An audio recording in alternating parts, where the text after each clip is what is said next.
Bonsoir. Ouais, désolée, ça fait un milliard de jours que je t'ai pas appelé. Par rapport au manque d'amour dans lequel tu m'as laissé, en me rappelant jamais. Mais là, ce soir, j'ai besoin de te parler. J'aimerais bien que tu décroches, comme d'hab.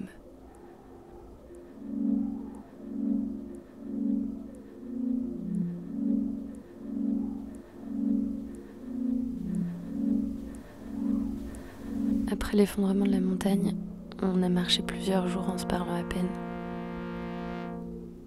Et on a fini par rencontrer d'autres garçons qui vivaient ensemble. Et on a vécu avec eux un peu de temps.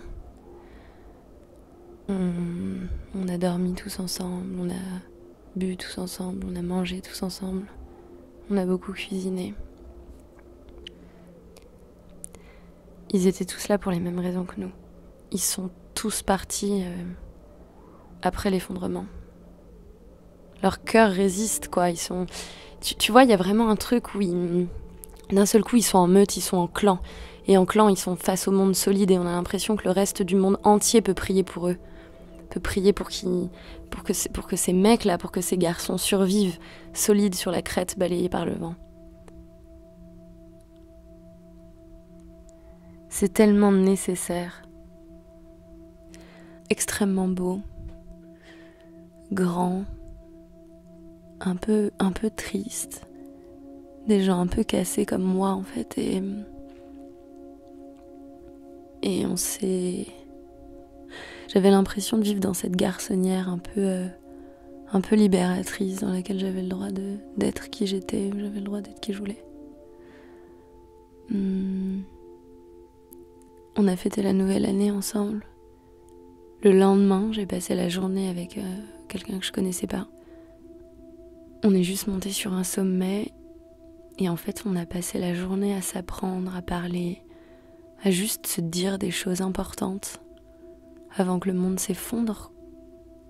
Je suis assez morose depuis quelques jours là. Je sais pas, mais j'ai tout le temps faim, j'ai tout le temps envie d'être toute seule.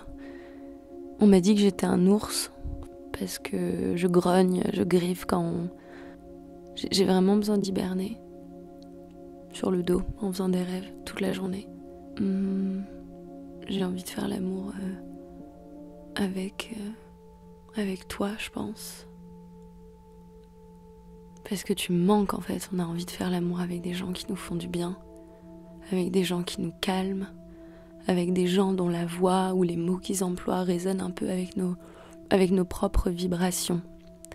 Et par rapport à ces vibrations, je réfléchissais à un truc que tu m'avais dit une fois, que des fois j'utilisais pas les bons mots avec les bonnes définitions. Et en fait, je sais exactement pourquoi. Il y a des mots qui fonctionnent bien mieux sans leur vraie définition. Disons que des mots qui résonnent plus dans nos vibrations intérieures, des mots qui résonnent comme une image et qui sont exactement les mots qu'on a besoin d'employer, mais leur définition correspond pas au sens qu'on a besoin de leur donner. C'est très emmerdant parce que du coup on a beaucoup de mal à définir une pensée. On a l'impression que toutes les données non transformables de nos sensations brutes sont perdues et on est persuadé que tout devrait être intelligible, alors que je pense vraiment que le propre de l'art c'est ça. Je trouve ça particulièrement pénible quand les gens essayent de nous forcer à justifier l'art. Justifier nos choix. Si on fait de l'art, c'est parce qu'on est incapable d'exprimer verbalement un truc. Et les gens cherchent des justifications à ça. C'est super dur d'accepter de se laisser faire par quelqu'un d'autre ou par un peu d'amour, par un peu d'instinct. Être un peu plus instinctif, un peu plus téméraire. C'est super dur quand les gens nous regardent, quand les gens nous écoutent, parce qu'on n'est tellement pas habitué qu'on tombe tout de suite amoureux de quelqu'un qui nous regarde en nous écoutant. Voilà, je t'appelais parce que j'avais très envie de faire l'amour et je savais pas trop comment te le dire.